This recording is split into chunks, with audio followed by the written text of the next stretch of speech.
بسم اللہ الرحمن الرحیم۔ السلام علیکم پاکستان ایک بار آپریٹنگ ویل اینڈ گڈ میں کہتا ہوں سویرے ٹھیک ہوں گے، خیریت ہوں گے، سیف ہوں گے۔ Today we discuss topic of Pakistan کے شمالی علاقہ جات، ٹھیک ہے۔ آج ان کے بارے میں ڈسکس کریں گے۔ جیسے کہ آپ کو نظر آ رہا ہے کہ اسے کہتے ہیں فانا، ٹھیک ہے نا۔ اس کا یہ مخفف کس چیز کا ہے؟ فانا مخفف ہے جی فیڈرل ایڈمنسٹریٹر ناردرن ایریاز کا مخفف ہے۔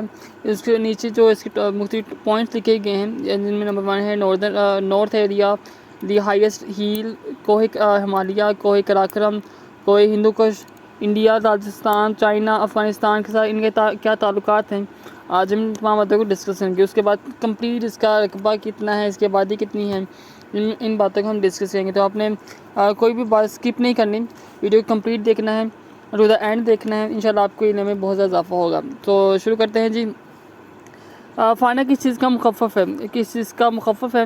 فانا بیسیکلی ہے جی فیڈرل ایڈمنسٹریٹڈ ناردرن ایریاز کا مخفف ہے، ٹھیک ہے۔ اور یہ شمالی علاقہ جات، انہیں شمالی علاقہ جات بھی کہا جاتا ہے، ٹھیک ہے۔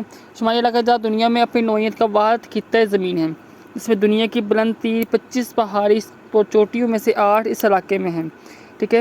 یعنی کہ کہتے ہیں کہ دنیا کی تقریباً 25 بلند ترین پہاڑی چوٹی ہیں، جن میں سے 8 جو بلند ترین پہاڑی چوٹی ہیں وہ یہاں پر واقع ہے، ٹھیک ہے۔ اور یہ دنیا کی 3 عظیم سلسلہ ہائے کوہ ہمالیہ، کوہ کراکرم، کوہ ہندو کش پر مشتمل ہے۔ اچھا، تو اس کے بعد بات کرتے ہیں جی ان کے چائنا، انڈیا، تاجکستان، افغانستان کے ساتھ کیا تعلقات ہیں۔ اس خطے کی سرحدیں جو ہیں بھارت، تاجکستان، چائنا اور افغانستان سے ملتی ہیں، ٹھیک ہے۔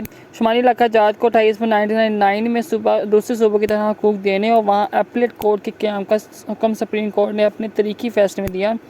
ان علاقہ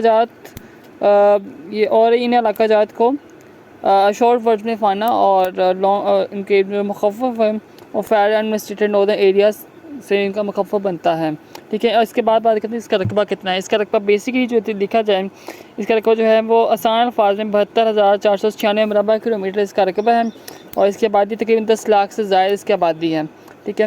اور اس کے بعد بات کریں کہ ایڈمنسٹریٹو ڈسٹریبیوشن کیسے کرتے ہیں یہاں پر، کیسی تقسیم کیسی ہوئی اس کی، ٹھیک ہے۔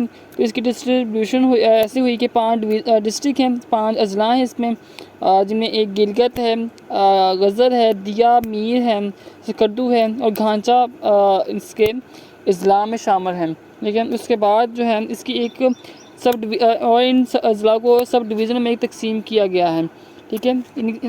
سب اضلاع کی ایک ہی سب ڈویژن ہے جن میں ایک تقسیم کیا گیا ہے۔ Okay, so if you have any question, do write question in comment section and hit the like and subscribe button. Good luck. امید کرتا ہوں آج کی ویڈیو کو پسند آئی ہو۔ مجھے اجازت، اللہ حافظ، ٹیک کیئر۔